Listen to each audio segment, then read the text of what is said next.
আমি ঢাকা বিশ্ববিদ্যালয় থেকে মাস্টার্স করেছি। ঢাকাতেই আমার জন্ম, ঢাকাতেই বেড়ে ওঠা। আমরা ছিলাম আসাদ গেট নিউ কলোনিতে। তো আমরা এক ভাই এক বোন ছিলাম ঠিকই, কিন্তু আমাদের একটা একান্নবর্তী পরিবারই বলা যায়, একটা বৃহত্তর পরিবার ছিল, যেখানে আমার ফুফাতো ভাই, আমার ভাই বোন, চাচাতো ভাই বোনরা, ফুপু সবাই এখান থেকে পড়াশোনা করেছে আমাদের বাসা থেকে।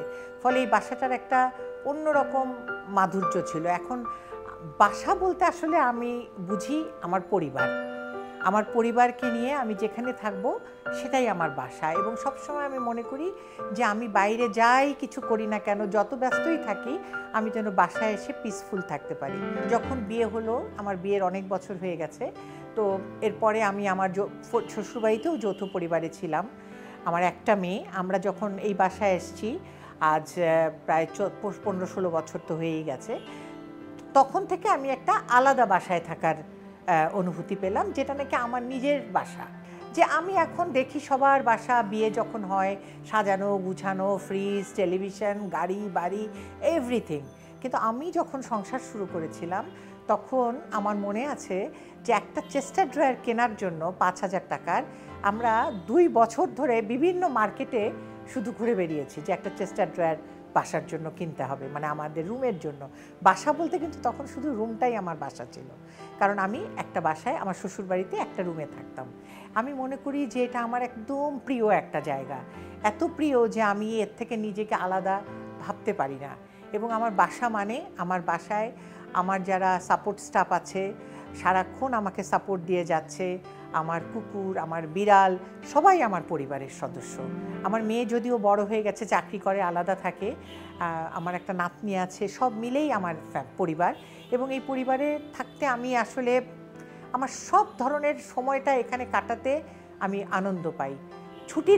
ছুটির দিনেও আমি যদি মানে দীর্ঘ ছুটি থাকে, আমি বাসায় থাকতে আমার কোনো আনকমফোর্টেবল ফিলিং হয় না। অনেকেই আছে যে আমাদের এই বিল্ডিংয়েই ড্রয়িং এবং ডাইনিংটাকে আলাদা করে ফেলেছে, কিন্তু আমরা এটা করিনি। এটা ঢোকার পরে যেটা হয়েছে যে একটা ওপেন স্পেস যেন পাওয়া যায়, ঢুকেই যেন একটা ড্রয়িং ডাইনিং। কারণ আমি দেখেছি যে আমাদের যারা লোক আসে সবাই মোটামুটি আমাদের পরিচিত, ফলে একটা ড্রয়িং ডাইনিং যদি বড় হয়, খেতে খেতে আড্ডা দেওয়া যায়, গল্প করা যায়। ড্রয়িং ডাইনিং একসাথে বসে একটা বড়, যেহেতু আমাদের বাসাগুলি এখন অনেক বড় না এই বাসাগুলো, ফলে একটু ড্রয়িং ডাইনিংটা থাকলে আপনি একটু কয়েকজন লোক আসলেও 15-20 জন লোক পর্যন্ত কমফোর্টেবলভাবে থাকা যায়। এই চিন্তা করে আমরা আসলে ড্রয়িং আর ডাইনিংটাকে এক জায়গায় রেখেছি।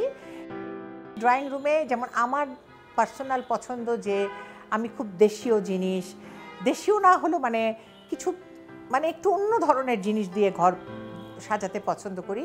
এর মধ্যে মাস্ক আছে সবচেয়ে বেশি, বিভিন্ন ছোট ছোট শোপিস আছে। আমি বাইরে, দেশের বাইরে যখন যেখানে গিয়েছি আমরা সেগুলো নিয়ে এসেছি। আমার মেয়ে এনেছে, আমার স্বামী ছিল সে এনেছে, মানে আনার পরে যেটা হয়েছে যে আমরা সেগুলো দিয়ে আমাদের ঘর সাজিয়েছি।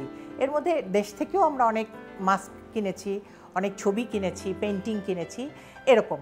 তো এটা করতে গিয়ে আমি দেখলাম যে আমার কাছে এই ঘর সাজানোটা অল্প টাকার মধ্যে, অনেক বেশি টাকা লাগে সেটাও বলবো না, আমার মনে হয় যে মোটামুটি একটা টাকার মধ্যে। আর যেহেতু আমি নিজে সোনা গয়না এসবের দিকে আমার খুব একটা নজর নাই, ফলে আমার একটা 5-10 হাজার টাকা দিয়ে একটা মানে শোপিস কিনতে আমার গায়ে লাগে না, এরকম আর কি বিষয়টা। তো আমার কাছে মনে হয়েছে যে আমি আমার বাসাটা এইভাবেই সাজাবো।